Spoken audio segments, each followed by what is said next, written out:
Students, आपका स्वागत है एक फिर नई वीडियो में।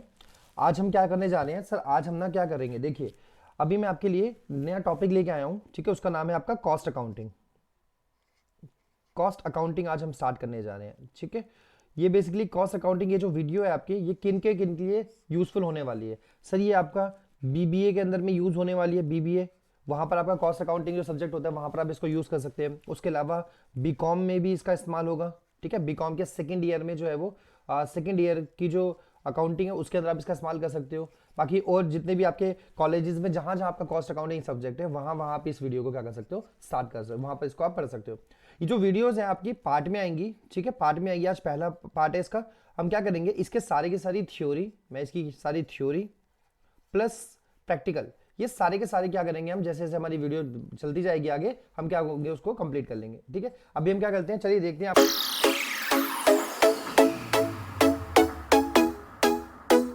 थ्योरी की बात करते हैं, स्टार्ट करते हैं अपना कॉस्ट अकाउंटिंग। चलिए ठीक है, देखते हैं सर कॉस्ट अकाउंटिंग का मीनिंग क्या होता है। देखिए हमारे पास कुछ टर्म्स होती है, एक होती है कॉस्ट, उसके बाद होती है आपकी कॉस्टिंग,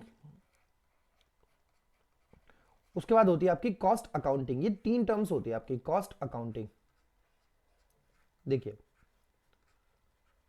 ठीक है। कॉस्ट, देखिए कॉस्ट का मीनिंग क्या होता है सर? सिंपली कॉस्ट का मीनिंग क्या होता है, जो चीज आप बनाते हो भाई, उस चीज को बनाने में आपकी कुछ लागत आई होगी, कुछ पैसा आपने खर्च किया होगा, है ना, अलग अलग चीजों को खरीदने में, जैसे आपने लेबर लगाया होगा, है ना, लेबर पे पैसा खर्च किया होगा, लेबर हो गया आपका, रॉ मटेरियल आपने यूज किया होगा, या उसके अलावा हम कह सकते हैं आपकी बहुत सारी चीजें जो है वो की लगी होगी, जैसे एक्सपेंसेस हो गए आपके, चाहे वो डायरेक्ट एक्सपेंस हो चाहे वो इनडायरेक्ट एक्सपेंस हो। ये सारी चीजें आप क्या करते हो, पैसा लगाते हो किसी भी चीज को प्रोड्यूस करने में, तो जितना पैसा आपने लगाया है ना किसी चीज को बनाने में, वही हमारी क्या कहलाती है सर? वो हमारी कॉस्ट होती है। ओके, तो ये हमारी कॉस्ट हो गई। जब हम बात करते हैं कॉस्टिंग की, तो सर कॉस्टिंग का मतलब होता है, ये सिंपल आपका टेक्निक होती है, ये आपकी टेक्निक होती है। क्या कहते हैं इसको हम? ये हमारी टेक्निक होती है, technique to find, to find to find और असर्टेन द कॉस्ट। आपको किसी चीज को बनाने में कितनी लागत आई है, यानी कि कितना खर्चा आपका हुआ है, उस चीज को फाइंड करने की क्या कहलाता है आपका? वो आपकी कॉस्टिंग कहलाती है। ओके, और जब हम बात करते हैं कॉस्ट अकाउंटिंग की, तो ये क्या होता है? ये पूरा फॉर्मल सिस्टम होता है। ये क्या होता है आपका? फॉर्मल सिस्टम होता है, सिस्टम है जिसमें आप क्या करते हो, सारी की सारी चीजें स्टडी करते हो कि हम क्या बोलते हैं, कॉस्टिंग कैसे कर रहे हैं, कौन कौन सी टेक्निक्स अपनाएंगे, और वो सारी चीजें आपका ये क्या हो जाएगा आपका? कॉस्ट अकाउंटिंग कहलाती है। यानी कि हम कह सकते हैं कॉस्ट अकाउंटिंग एक ब्रॉड टर्म है होती है आपकी। ये बेसिकली आपका एक सब्जेक्ट हो गया। उस सब्जेक्ट में क्या करते हो सर? आप उस सब्जेक्ट में हम स्टडी करते हैं कि हम कैसे कॉस्ट फाइंड करेंगे। चलिए देखिए, ये तो चलो हमने मीनिंग समझ लिया, पढ़ लेते हैं एक बार कि इसमें लिखा क्या है। देखिए, the term costing and cost accounting are often interchangeably used but there is a little difference between two। देखिए क्या होता है आपका कि हम कभी कभी दोनों को एक साथ इस्तेमाल कर लेते हैं, लेकिन आपको दोनों में डिफरेंस देखने को मिल जाता है। जैसे हम बात करते हैं कॉस्टिंग, तो कॉस्टिंग का मीन क्या होता है? Costing simply means cost finding. Okay, इसका मतलब क्या होता है? Cost finding by any process और टेक्निक, किसी भी प्रोसेस के थ्रू या किसी भी टेक्निक के थ्रू जब हम कॉस्ट को फाइंड करते हैं तो वो हमारा क्या बन जाती है सर? वो हमारी कॉस्टिंग बन जाती है। ओके, और इसी तरह हम कॉस्ट अकाउंटिंग की बात करें तो क्या होता है? It is a formal system of accounting for cost in the books of account. क्या कहते हैं आपका? By means of which cost of the product and services are certain and control. ये क्या कहता है आपका सर? ये आपका फॉर्मल सिस्टम है, अकाउंटिंग का फॉर्मल सिस्टम होता है, जिसके अंदर क्या करते हैं हम? डिफरेंट डिफरेंट बुक्स जो है मेंटेन करते हैं, और हम जो प्रोडक्ट की कॉस्ट होती है उसको क्या करते हैं हम, चाहे वो प्रोडक्ट हो चाहे सर्विसेज है, उसकी कॉस्ट को असर्टेन करते हैं और उसको कंट्रोल करने के लिए क्या करते हैं हम? काम करते हैं। चलिए आगे देखिए, इसकी डेफिनेशन कैसे बोली गई है। देखिए, according to definition given by CIMA London, the cost accounting is a process। cost accounting क्या होती है sir? it is a process of accounting for cost from the point at which expenditure is incurred to the establishment of its ultimate relation with the cost centers and the cost unit। Basically क्या होता है आपका भाई? Total जो भी आपने पैसा खर्च किया उसको सर्टेन करना ही, उसको फाइंड करना ही आपका क्या कहलाता है? कॉस्ट अकाउंटिंग कहलाता है। ठीक है, तो सिंपली हमने मीनिंग समझ लिया कॉस्ट अकाउंटिंग का। जब हम कॉस्ट अकाउंटिंग की बात करते हैं तो हम केवल और केवल किससे डील कर रहे हैं सर? हम किससे डील कर रहे हैं? हम कॉस्ट से डील कर रहे हैं, कॉस्टिंग से डील कर रहे हैं कि भैया अल्टीमेटली हमने जो प्रोडक्ट बनाया है उसकी अल्टीमेट कॉस्ट क्या आ रही है, हमने किस किस चीजों पे कितना पैसा खर्च किया है, वही हम क्या करते हैं? उसी चीज को स्टडी करना क्या कहलाता है आपका? कॉस्ट अकाउंटिंग कहलाता है। चलिए ठीक है, नेक्स्ट देखते हैं आपका। देखिए अभी एक टर्म हम ऑलरेडी देख चुके हैं एक बार, ठीक है। कॉस्टिंग क्या होती है, कॉस्ट अकाउंटिंग क्या होती है, कॉस्ट अकाउंटेंसी क्या होती है, टर्म्स हम देख चुके हैं। एक बार जल्दी से दोबारा से देख लेते हैं। कॉस्टिंग क्या होती है? Costing refers to a technique and the process of ascertaining cost. क्या होता है आपका सर? कॉस्ट को फाइंड करने की ये टेक्निक होती है या प्रोसेस होती है। कॉस्ट अकाउंटिंग की जब हम बात करते हैं तो denote the formal mechanism by which the cost are ascertain. ये एक आपका फॉर्मल सिस्टम होता है आपका, जिसके थ्रू हम क्या करते हैं आपका कॉस्ट को फाइंड करते हैं and data are provided for the various purpose of management, और इसके थ्रू जो डेटा मिलता है उसको हम क्या कर सकते हैं, मैनेजमेंट में जो वेरियस पर्पसेज होते हैं, आपके पॉलिसी मेकिंग हो गया, आपका पॉलिसी इंप्लीमेंटेशन हो गया, या फिर और सारी चीजें होती है, उसके अंदर हम इसका इस्तेमाल करते हैं। और जब हम बात करते हैं कॉस्ट अकाउंटेंसी की, is a wide term which include several subjects such as costing. और जब हम कॉस्ट अकाउंटिंग की बात करते हैं ना, ये क्या हो जाएगा, ये काफी ज्यादा वाइड हो जाता है, काफी ज्यादा वाइड हो जाता है, जिसमें आपका क्या होता है, बाकी डिफरेंट डिफरेंट सब्जेक्ट जो है वो शामिल है, जैसे कि कॉस्टिंग हो गया, इसमें शामिल हो गया, कॉस्टिंग इसका पार्ट बन जाता है, कॉस्ट अकाउंटिंग इसका पार्ट बन जाता है, उसके अलावा बजटरी कंट्रोल इसका पार्ट बन जाता है, बजटरी कंट्रोल, कॉस्ट कंट्रोल, हम कह सकते हैं वो सारा सारा किसका पार्ट बन जाता है, आपका कॉस्ट अकाउंटेंसी का। चलिए ठीक है, नेक्स्ट देखते हैं आपका। ओके ये कुछ डेफिनेशंस है जो हमने लिखी हुई है यहाँ पर, ठीक है, डेफिनेशन आप पढ़ सकते हो इसके अंदर में, ठीक है, मैं एक मिनट का समय दे देता हूँ, आप इसको स्क्रीनशॉट ले लीजिए, ठीक है। तो ये क्या क्या होती है, आपकी डेफिनेशंस होती हैं आपकी कॉस्टिंग की, कॉस्ट अकाउंटिंग की, अलग अलग थिंकर्स ने अलग अलग डेफिनेशन दे रखी है। जैसे कॉलर के अकॉर्डिंग क्या कहता है, it is a branch of accounting, ये क्या कहता है आपका, कॉलर ने क्या बोला है आपका, ये अकाउंटिंग की ब्रांच है जो कि classification, recording, allocation, summarization and reporting of current and prospective cost. क्या बोलते हैं कॉलर, बोलते हैं कि देखिए आपकी करंट कॉस्ट या प्रोस्पेक्टिव कॉस्ट, अभी की जो लागत है या आने वाली जो कॉस्ट होगी, उसका हम क्लासिफिकेशन करते हैं कि भाई किन किन चीजों पर खर्च किया है, उसको फिर हम रिकॉर्ड करते हैं, फिर एलोकेट करते हैं, फिर समराइज करके हम रिपोर्ट अपनी तैयार कर देते हैं आपका। ये कॉलर के अकॉर्डिंग डेफिनेशन है, आप एक कोई डेफिनेशन याद कर सकते हैं। चलिए ठीक है, आगे देखते हैं हम इसका, नेक्स्ट पढ़ते हैं आगे। देखिए main objective of cost accounting, अब जो कॉस्ट अकाउंटिंग होता है वो हम करते क्यों है, उसका ऑब्जेक्टिव क्या होता है। देखिए सबसे पहला ऑब्जेक्टिव क्या लिखा है आपका, ascertainment of the cost. This is the primary objective of the cost accounting. For the cost ascertainment, different techniques and systems of cost are used under different circumstances. देखिए सबसे पहला ऑब्जेक्टिव हमारा क्या हो गया कॉस्ट अकाउंटिंग का, सबसे पहले हमको ये फाइंड करना होता है भाई हमने जो प्रोडक्ट बनाया है उसकी ओवरऑल कॉस्ट कितनी आई है, ठीक है, कॉस्ट असर्टेन करना हमारा पहला ऑब्जेक्टिव होता है। क्योंकि अगर आपने कॉस्ट ही नहीं पता आपको, या फिर कितनी कॉस्ट आपकी लग चुकी है, अगर वही नहीं पता हो रहा है, तो आप कैसे जो है आगे चल के रेवेन्यू मतलब कितना उसका प्राइस डिसाइड करोगे, या और सारी चीजें आप कैसे करोगे। तो इसलिए सबसे पहला ऑब्जेक्टिव क्या होता है, कॉस्ट असर्टेनमेंट। नेक्स्ट देखते हैं आपका cost of control of cost. देखिए cost control aims at improving efficiency by controlling and reducing the cost. देखिए सबसे पहले आपने कॉस्ट जो है वो डिटरमाइन कर ली कि भाई हमारा जो लेट्स सपोज हमने क्या किया 100 शूज बनाए, 100 शूज बनाने की जो हमारी जो कॉस्टिंग आई है सर वो आई है आपकी लगभग लगभग 2000 रुपीज आई है। ओके तो हमने क्या कर दिया कॉस्ट असर्टेन कर लिया सबसे पहले पॉइंट पे हमने। अब हम क्या करेंगे सर, हम ये देखेंगे कि जो 2000 रुपए है ना इसको हम क्या कर सकते थे, कुछ हम कम कर सकते थे, कुछ ऐसी टेक्निक लगा सकते हैं जिसके थ्रू क्या करेंगे हम हमारी एफिशिएंसी बढ़ जाए और हमारी कॉस्ट जो है कम हो जाए। क्योंकि हमको एक बार पता चल गया ना हमारी कॉस्ट इतनी आ रही है, तो हम क्या कर सकते हैं, अब हम तरीका ढूंढ सकते हैं कि कैसे हम इस कॉस्ट को कम करें। This objective become increasing important because of growing competition. ये बहुत ज्यादा इंपॉर्टेंट हो चुका है आज के टाइम पे, क्योंकि भाई कंपटीशन बहुत ज्यादा बढ़ चुका है। तो हर कंपनी क्या कर रही है, अब भाई प्राइस तो आप एक सर्टेन लिमिट से ज्यादा बढ़ा नहीं सकते हो। तो भाई अगर आपको बने रहना है बिजनेस पे, आपको ग्रो करना है, तो उसके लिए आपको क्या करना पड़ेगा सर, आपको कॉस्ट जो है अपनी रिड्यूस करनी पड़ेगी। तो पहले एक बार हमको कॉस्ट पता चल गई, उसके बाद हम क्या करेंगे, अलग अलग तरीके अपनाएंगे जिसके थ्रू हम क्या कर सकते हैं, अपनी कॉस्ट को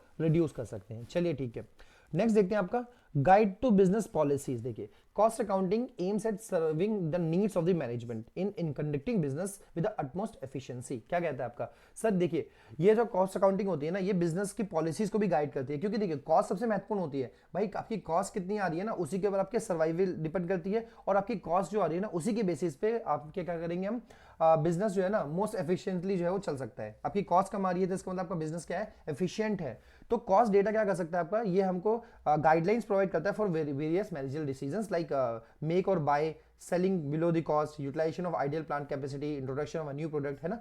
तो ये सारी चीजें अगर आपकी कॉस्ट कम आ रही है तो भाई आप नया प्रोडक्ट जो है लॉन्च कर सकते हो, या फिर अपनी प्रोडक्शन कैपेसिटी को भी आप इंक्रीज कर सकते हो। ठीक है, जो बहुत सारी चीजें हो सकती है आप कर सकते हो अगर आपको कॉस्ट की एग्जैक्ट नॉलेज जो है आपकी हो जा रही है। नेक्स्ट क्या बोलता है सर, देखिए नेक्स्ट बोलता है आपका डिटर्मिनेशन ऑफ सेलिंग प्राइस। देखिए सेलिंग प्राइस क्या होता है, अगर आपको अब ये पता चल जाएगी भाई आपकी कॉस्टिंग जो है 2000 रुपए की आ रही है, जब हम बात करते हैं आपका जैसे हमने ऊपर एग्जांपल लिया उस एग्जांपल में देखिए तो हम ये देख सकते हैं कि सर हमारे जो अगर 2000 जूते बनाने की जो कॉस्ट है वो 2000 आ रही है, तो उस केस में पर शूज की कॉस्ट क्या हो जाएगी, पर शू की अगर हम कॉस्ट की बात करेंगे तो पर शू कितना हो जाएगा सर 2000 डिवाइडेड बाय 100, तो ये हो जाएगा आपका पर शू की कीमत सर 20 रुपए यहाँ पर जो है वो उसकी कॉस्टिंग निकल के आ रही है। चलिए ठीक है, तो अब इसके बेसिस पे आप क्या कर सकते हो, आप डिसाइड कर सकते हो कि भाई मैं सेलिंग प्राइस जो है ना अपना कितना रखूंगा।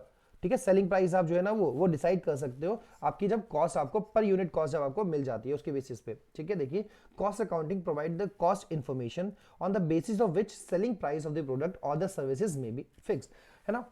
तो कॉस्ट इसके कॉस्ट अकाउंटिंग से हमको कॉस्ट पता चल गई और उसके बेसिस पे हम क्या कर सकते हैं, हम अपनी जो भी जो है सेल प्राइस होता है उसको क्या कर सकते हैं, फिक्स कर सकते हैं। In the period of depression cost accounting guides in deciding the extent to which selling price may be reduce to meet the special situations. देखिए अगर मान लो कोई ऐसी स्पेशल सिचुएशन अराइज हो चुकी है, डिप्रेशन का टाइम चल रहा है, तो उस टाइम पे ना क्या कर सकते हो आप, आपको ना कॉस्ट जो है ना वो बता देगा कि भाई आप कितना मिनिमम जो है वो कॉस्ट रिड्यूस कर सकते हो कि जिससे आपका जो है बिजनेस बंद भी ना हो और आप सर्वाइव भी कर जाओ। जैसे इस केस में लेट्स सपोज अगर आपने 20 की पर यूनिट कॉस्ट आ रही थी और जनरल नॉर्मल सर्कमस्टांसेस में आपने क्या किया हुआ था सर, 40 आपने प्राइस रखा हुआ था, ठीक है। तो अब जब डिप्रेशन चल रहा है या हम कह सकते हैं डिप्रेशन चल रहा है या फिर सेल्स जो है कम है, तो उस केस में आप मैक्सिमम कितना सर, आप 20 तक यानी कि आप 22 तक आप प्राइस को रिड्यूस कर सकते हैं, क्योंकि आपकी कॉस्ट तो 20 आ रही है, यहाँ पर 2 रुपीज फिर भी प्लस में हो आप। तो अब ये चीज आपको कैसे पता चलेगी, ये सब पता चलेगी आपको कॉस्ट अकाउंटिंग के थ्रू। ओके, तो इससे क्या कर सकते हैं, सेलिंग प्राइस हम डिसाइड जो है वो कर सकते हैं। आगे देखते हैं सर,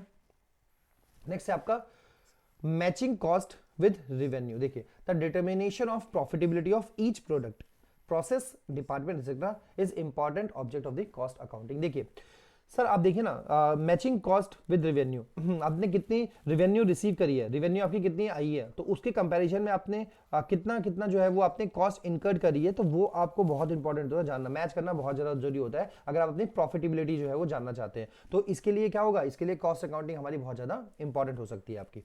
नेक्स्ट देखते हैं special cost studies and investigation. देखिए it is undertakes special cost studies and investigation and these are the basis for the management decisions making policies। हम क्या करते हैं इसमें सर, इसमें हम क्या करते हैं, कॉस्ट स्टडीज को भी करते हैं कि भाई हम और कैसे कितने कितने अलग तरीके से हम क्या कर सकते हैं, अपनी कॉस्ट को कम कर सकते हैं। तो ठीक है, ये सारी इन्वेस्टिगेशंस में की जाती है जो कि आगे चल के बिजनेस पॉलिसी में क्या करेंगे, बहुत ज्यादा हेल्पफुल होती है। नेक्स्ट होता है आपका preparation of the financial statement. देखिए to prepare the financial statement like profit and loss account, the balance sheet etcetera, the value of stocks, working progress and the cost is very much essential. देखिए क्या होता है आपका, अगर आप financial statement prepare करना चाहते हो तो बहुत सारी चीजें जो होती है वो बहुत ज्यादा जरूरी होती है आपके लिए, जैसे वैल्यू ऑफ स्टॉक्स कितने हैं आपके पास में, वर्किंग प्रोग्रेस आपके पास यानी कि जो बना हुआ अभी जो सेमी फ्रेशर्स प्रोडक्ट है वो कितना है आपका, ऊपर से कॉस्ट कितनी आ रही है और अलग अलग तरह की जो आपने कॉस्ट इनकर्ड करी है, वो सारी इन्फॉर्मेशन आपको चाहिए होती है अगर आप प्रॉपर फाइनेंशियल स्टेटमेंट बनाना चाहते हैं। तो हम कह सकते हैं ये भी एक इसका ऑब्जेक्टिव हो जाएगा। चलिए नेक्स्ट देखते हैं आपका। ओके नेक्स्ट क्या है आपका, नेक्स्ट टॉपिक देखते हैं अपना एडवांटेज क्या है सर, कॉस्ट अकाउंटिंग की एडवांटेज हमारे लिए क्या होती है। देखिए सर हेल्प दी एस्टिमेटेड कॉस्ट, ये भी हमको पता है सर, कॉस्ट को डिटरमाइन करने में हेल्प करती है, प्राइस फिक्स करने में हेल्प करती है, एलिमिनेट ऑफ वेस्टेज, हम क्या कर सकते हैं इससे आपकी जो वेस्टेज होती है वो भी एलिमिनेट हो जाती है। फॉर देखने help to identify and eliminate the unprofitable activities. देखिए बिजनेस में क्या होता है, जब हम कोई काम कर रहे हैं तो बहुत सारी ऐसी चीजें होती है जिसमें आपकी कॉस्ट बहुत ज्यादा आती है ना, कॉस्ट ज्यादा आती है लेकिन वो अनप्रॉफिटेबल होता है, वो किसी काम का नहीं होता है। तो उस चीज को आप आइडेंटिफाई कर सकते हो कॉस्ट अकाउंटिंग टेक्निक के थ्रू। अपनी accuracy, help to check statement accuracy, भाई कितना आपने अच्छे से काम किया है इसको आप चेक कर सकते हो, एक्यूरेसी चेक कर सकते हो कि भाई हमने जो डिसाइड किया था, जो प्लान किया था उसके अकॉर्डिंग हमारी कितनी कॉस्ट आ रही है, उसके आप एक्यूरेसी को भी चेक कर सकते हो। इन्वेंट्री कंट्रोल कर सकते हो, इन्वेंट्री कंट्रोल का मतलब क्या होता है आपका, इन्वेंट्री आपकी बस कितनी सुटेबल इन्वेंट्री होनी चाहिए तो उसको आप देख सकते हो। Help in the cost and revenue estimation, कि भैया कितनी हमारी कॉस्ट आने वाली है और फिर कितना हम इससे रेवेन्यू अर्न करने वाले हैं, वो सारी चीज़ें हम फाइंड कर सकते हैं। इससे हमारी प्रोडक्टिविटी इंक्रीज हो सकती है, अर्निंग कैपेसिटी जो है वो भी बढ़ सकती है। उसका क्या बोलते हैं आपका, helps investors, money lenders and other financial institutions to know about the business। देखिए जब हम कॉस्ट अकाउंटिंग को प्रिपेयर करेंगे, उसकी सारे रिकॉर्ड्स जो हम बनाएंगे उसको हम पब्लिक डोमेन में रखेंगे, तो जो हमारे मनी लैंडर्स है या फिर हमारे इन्वेस्टर्स है वो भी उस चीज़ को देखेंगे और उनको भी पता चल जाएगा कि बिजनेस की पोजीशन क्या चल रही है, कितनी अच्छी तरीके से हम कॉस्ट को मैनेज कर पा रहे हैं। उसके बाद फिर helps in formulating efficient policy for day to day business activities. देखिए आपको पता चल गया कॉस्ट मैनेजमेंट हमने यहाँ पे कॉस्ट अकाउंटिंग हमने करी तो हमको इससे पता चल जाता है कि हमारे पास ऑलरेडी कितना कैश अवेलेबल है, ठीक है, कैश कितना हमारे पास जो है वो कैश बैलेंस कितना अवेलेबल है ये भी हम जान सकते हैं। तो उसके बेसिस पे डे टू डे एक्टिविटीज जो है ना वो आप क्या कर सकते हो, प्रोसीड कर सकते हो। आपको पता होता है कि हमारे पास कितना जो है पैसा अवेलेबल है, तो उसके बेसिस पे आप काम कर सकते हो। नेक्स्ट क्या होता है आपका, हेल्प्स कॉस्ट कंट्रोल, कि भाई अब कॉस्ट अकाउंटिंग करी तो कॉस्ट अकाउंटिंग में क्या कर सकते हैं, हम ये देख सकते हैं कि कौन कौन सी कॉस्ट जो है वो उसको हम कम कर सकते हैं, जो अननेसेसरी हम उसको रिड्यूस कर सकते हैं। तो ये हमको बहुत हेल्प करता है आपका कॉस्ट कंट्रोल करने में। चलिए ठीक है नेक्स्ट देखते हैं आपका। ओके अब इसकी मेजर डिसएडवांटेजेस क्या होते हैं। देखिए involves heavy expenditure since the system has maintain a numerous record. भाई बहुत ज़्यादा खर्चा आता है, क्योंकि एक तो बड़े बिजनेस के लिए तो आसान है, छोटे बिजनेस के लिए तो पॉसिबल नहीं है, क्योंकि भाई बहुत सारा खर्चा इसमें करना होता है। ऊपर से कॉस्ट अकाउंटिंग जब आप करते हो ना, तो उसके लिए आपको एक प्रोफेशनल ट्रेंड लोगों की जरूरत होती है, तो वही लोग कर सकते हैं इसको। Not applicable to all type of industry, लगभग जितनी भी इंडस्ट्रीज है सभी के ऊपर ये एप्लीकेबल नहीं होता है। No standard system for all industries, मतलब देखो हर कोई सिस्टम इंडस्ट्री जो है अपना अलग अलग तरीके का रॉ मटेरियल कॉस्ट तरीके जो है अपनाती है, तो हम कह सकते हैं कोई स्टैंडर्ड नहीं है, मैकेनिकल इन नेचर होता है। दैट मीन्स क्या होता है आपका, बहुत ज़्यादा इसमें मैकेनिकल हो जाता है आपका, स्टीरियोटाइप होता है आपका। ये common notion is that it cannot control the cost, can contribute to the operating efficiency but only give the information on the same। ये क्या कहता है आपका कि भाई इससे कॉस्ट एक्चुअल में कंट्रोल नहीं होती, बस हमको ये केवल इन्फॉर्मेशन दे देता है कि हाँ इतना सारा खर्चा आपका हो रहा है। और ओके आगे देखते हैं आपका function of cost accounting can be enumerated as follows. अभी देखिए फंक्शन क्या होता है इसके अंदर में, हम कैसे करते हैं इसमें काम। देखिए to calculate the cost per unit of various product manufacture by the firm, हम क्या करेंगे इसमें सब पर यूनिट कॉस्ट निकालते हैं हम, कि जो आप इतने सारे सामान बना रहे हो उसके अंदर पर यूनिट कॉस्ट कितनी आ रही है। उसके बाद फिर to prepare a correct cost analysis of both by process and operations and by different element cost, क्या कर सकते हैं हम, करेक्ट कॉस्ट एनालिसिस कर सकते हैं हम लोग। उसके बाद फिर इसमें क्या होता है, to ascertain the wastage in each process of manufacturing, जो भी हम काम कर रहे हैं, जो भी मैन्युफैक्चरिंग कर रहे हैं उसके अंदर हर स्टेज पे कितनी वेस्टेज हो रही है, और फिर उसके बेसिस पे हम क्या कर सकते हैं, रिपोर्ट प्रिपेयर कर सकते हैं, जो कि हमको हेल्प करेगा वेस्टेज कंट्रोल के अंदर में। नेक्स्ट देखते हैं आपका क्या बोलता है function, to provide necessary information for determination of the selling price. ये भी हमने बात कर ली थी कि सेलिंग प्राइस डिटरमाइन करने में बहुत नेसेसरी इन्फॉर्मेशन प्रोवाइड कर सकता है। To compute product wise profit, हम देख सकते हैं कि भाई हमने प्रोडक्ट वाइज जो है इसमें कॉस्ट अकाउंटिंग की है कि हर प्रोडक्ट में कितनी कॉस्ट आ रही है, उसमें कौन कौन सा खर्चा हमने लगाया है, तो उसके बेसिस पे हम प्रोडक्ट वाइज प्रॉफिट जो है ना उसको भी क्या कर सकते हैं, वो डिटरमाइन कर सकते हैं, जिससे हमारी जो प्रॉफिट होता है बिजनेस का वो भी क्या कर सकता है, वो इंक्रीज हो जाएगा। नेक्स्ट देख to serve the management in the valuation of goods in process, देखो हम क्या देख सकते हैं इससे, ये मैनेजमेंट को हेल्प कर सकता है कि अभी कितने प्रोसेस में गुड्स है आपका, कितने फिनिश हमारे पास गुड्स बन चुके हैं, so that minimum capital is blocked up to the stocks. तो इससे क्या होगा हमारा कि भाई सबसे कम से कम जो है ना कैपिटल को हम क्या कर सके, यूज कर सके, ये हमारा बेनिफिट हो सकता है आपका। उसका to install the implement cost controlling system, जैसे बजटिंग कंट्रोल हो गया आपका, स्टैंडर्ड कॉस्ट सिस्टम हो गया for the control of material labour and overhead expenses. क्या कर सकते हैं हम, मटेरियल लेबर और ओवरहेड एक्सपेंसेस के लिए भी हम क्या कर सकते हैं, इसको प्रॉपर इस्तेमाल कर सकते हैं। उसके बाद फिर to advise the management for the formulation of the future expenses policies and propose capital outlay. ये कर सकता है मैनेजमेंट को एडवाइस भी कर सकता है आपका कि किस तरह की फ्यूचर की पॉलिसीज हमको बनानी है, ठीक है, और फिर किस तरह का हमको कैपिटल आउटले कैपिटल एक्सपेंडिचर हमको करना है, वो भी क्या हो सकता है, हमको ये बहुत बेटर जो है वो इन्फॉर्मेशन प्रोवाइड कर देता है, क्योंकि इससे हमको पता चल जाता है ना कि एट दी एंड हमारे पास कितनी कॉस्ट लगने वाली है और हमारे पास कितना कॉस्ट जो है वो हमारे पास अभी कितना पैसा जो है कैश में अवेलेबल होगा। तो इसके बेसिस पे बिजनेस को एडवाइस कर सकता है कि भाई फ्यूचर में आप कौन कौन सी पॉलिसीज अडॉप्ट कर सकते हो, ठीक है। उसके बाद फिर आगे क्या बोलते हैं आपका, देखिए स्टैब्लिश इफेक्टिव रिपोर्टिंग सिस्टम बन सकता है आपका। इफेक्टिव रिपोर्टिंग सिस्टम जो है क्रिएट कर सकते हैं हम डिफरेंट लेवल के ऊपर में, जो भी नेसेसरी डेटा होता है वो टाइम पे आपको मिल जाएगा। Enable them to fulfil their individual responsibility in a efficient manner. Next देखते हैं आपका to guide the management in the preparation, क्या कर सकता है मैनेजमेंट को आपको गाइड कर सकता है and implementation the incentive schemes based on productivity and cost saving. देखिए कि भाई कोई व्यक्ति की प्रोडक्टिविटी कैसी है, कितना पैसा वो बचा ले रहा है, उसके बेसिस पे क्या कर सकता है ये आपका जो है वो पॉलिसीज को बना सकता है, उसको इंप्लीमेंट भी कर सकता है, इंसेंटिव प्रोवाइड कर सकता है। To advise the management on the profitability of the present और द न्यू प्रोडक्ट लाइन, इससे पता चलता है कि भाई हमको कि हमारी अलग प्रोडक्ट लाइन में मैनेज कर रहे हैं, तो उसमें से कौन सी हमारी प्रोडक्ट लाइन आपकी प्रॉफिटेबल है, कौन सी नहीं है, तो वो सारी इन्फॉर्मेशन भी हमको क्या होती है वो मिल जाती है। उसके अलावा टू, ठीक है, और नेक्स्ट देखते हैं आपका to organise internal audit system so that effective working of the accounting control and production control method can be introduce from time to time and be well ensured. इसमें क्या बोलता है आपका, सर इंटरनल ऑडिट सिस्टम को आप maintain कर सकते हो, क्योंकि आपको पता है कि भाई आपकी पर्टिकुलर कॉस्ट कितनी आ रही है, तो आप इंटरनल ऑडिट सिस्टम जो है वो बना सकते हो। Effective working of accounting control जो है इसमें पॉसिबल होता है आपका। नेक्स्ट देखते हैं आपका टू प्रोवाइड गवर्नमेंट और other public bodies with specialise service of cost auditing. इससे क्या कर सकते हैं, स्पेशलाइज सर्विस जो है ना वो भी प्रोवाइड कर सकते हैं आपकी। अगर हमको कॉस्ट अकाउंटिंग की अच्छी नॉलेज होती है तो हम गवर्नमेंट को और अलग पब्लिक बॉडीज जो होती है ना उसको भी अपनी सर्विस जो है प्रोवाइड कर सकते हैं। चलिए आज के लिए इतने ही देखते हैं। अभी हम क्या करेंगे, अब देखेंगे हम नेक्स्ट पे देखेंगे आपकी कि क्या क्या गवर्नमेंट होती है, ये टॉपिक हम क्या करेंगे नेक्स्ट में करेंगे हमारे, ठीक है। अभी इस पार्ट में हम यहाँ तक ही रखते हैं आपके फंक्शंस तक, जो नेक्स्ट पार्ट आएगी उसके अंदर हम आगे की वीडियोस आगे के जो टॉपिक्स है उसको डिस्कस कर लेंगे। चलिए ठीक है, आज कितने ही करते हैं, फिर नेक्स्ट मिलेंगे नेक्स्ट वीडियो में। Thank you.